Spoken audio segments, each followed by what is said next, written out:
Greg. Greg, hi. Hi, Greg. I'm Rachel. It's Hi, nice Rachel. to meet you. How are you feeling? I'm okay. I was just nice to meet you. I'm just admiring your taste in interior, not your taste, your expertise in interior design. That's incredible. Oh, thank you so much.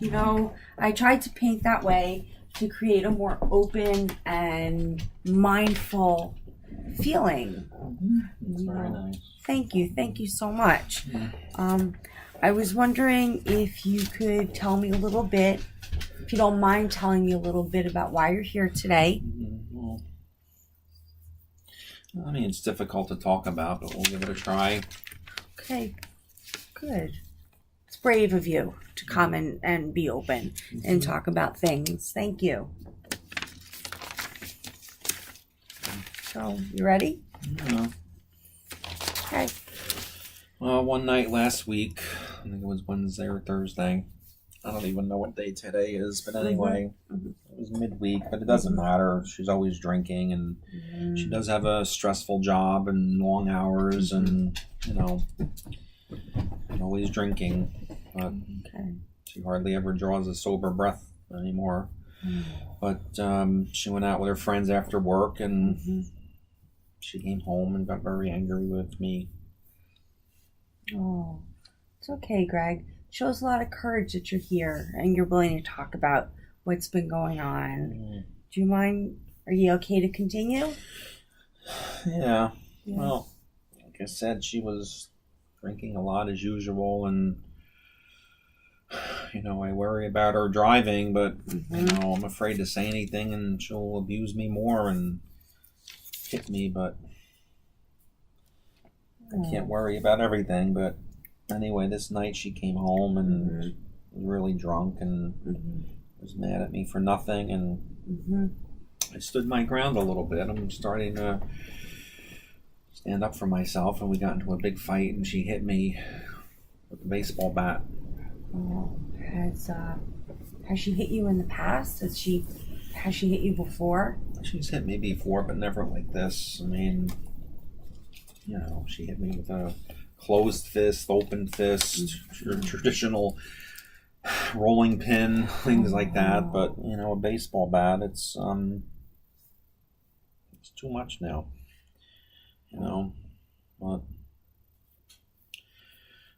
guys aren't supposed to be abused by their wives. I was always making light of it, but it's just too much. It's just too much now. I'm afraid. Oh, Greg, it sounds a little bit like maybe in the past you've made some excuses for her violence. Oh. Yeah. I have.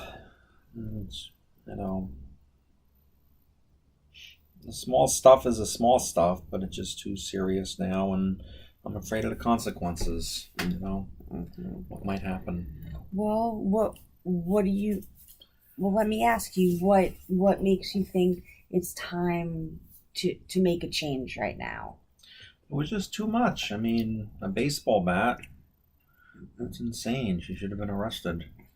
Well, she could have killed me. She could have. She could have. That's really it's must be hard for you to talk about, especially your wife. You love her. I love her, and I just want a healthy, happy relationship with her. But she's got to stop. I mean, this last time, I stood my ground. She hit me, but if it happens again, I'm afraid I'm gonna do something that I'll really regret and hit her. So would you say that if you don't change things how they are, well, what would you say is the worst thing that could happen? Well, there's a lot of pent up frustration and anger, and I'm afraid if she really hits me again so severely, I'm just gonna hit her back, and I might kill her. Well, Greg, I'm glad you're here. It shows a lot of strength, a lot of self-control, that you're here to talk about things rather than just act on them. Well, you know, I'm afraid for my life. I'm afraid for her life if this doesn't stop, and I'm afraid for her son Sam. You know, if she doesn't stop and I hit her and kill her, she'll be dead. I'll be in jail. And what about poor Sam? Are you going to take him?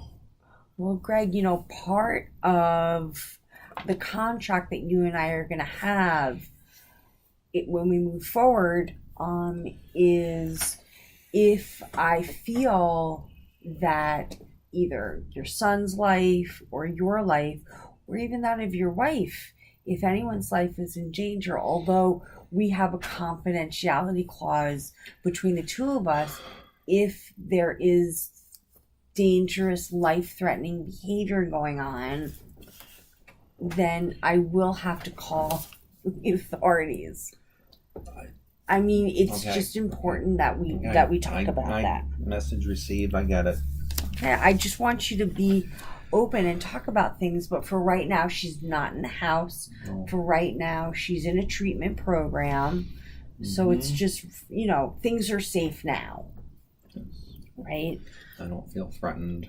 Okay, good. But I just want her to get the help that she needs and she deserves. I can see that. I love her.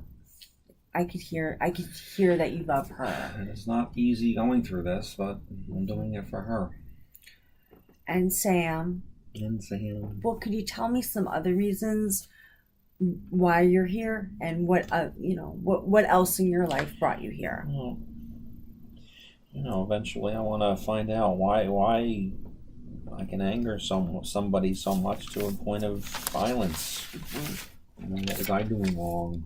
What am I doing wrong? So it's got to be my fault. Well, Greg, a lot of people, I would imagine, in your position feel as though they're to blame a little bit. Mm-hmm. But, moving forward, what I hear you're saying is that you love her mm-hmm. and you want a healthy and safe relationship. Mm-hmm. So as our sessions continue, mm-hmm. I would like to explore, things that you've already done, the strengths that you've already mm-hmm. shown, and work from there and build upon that, okay? All right, that sounds like a good plan. Okay, so you'll come back next week? Mm-hmm. All right. Well, thank you so very much for your time and your honesty. Thank you. Okay, bye-bye. Bye.